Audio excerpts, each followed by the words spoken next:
সবাই কোরবানির মাংস কাটা নিয়ে ব্যস্ত আর আনন্দ নিয়ে ব্যস্ত। আমাদের মতো মধ্যবিত্ত পরিবারের সন্তানরা এক দৃষ্টিতে তাকিয়ে আছে আর চোখের এক কোণে জল বেয়ে বেয়ে ফুটতেছে আর মনকে সান্ত্বনা দিতেছে, মন রে, আমরা যে মধ্যবিত্ত পরিবারের সন্তান, আমরা তো চাইলে বাকি 10 জনের মতন কোরবান দিতে পারি না, চাইলেও যে কোনো সিদ্ধান্ত নিতে পারি না।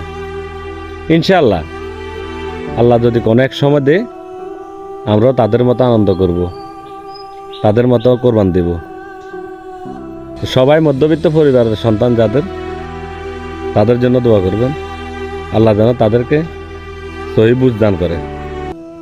আল্লাহ হাফেজ।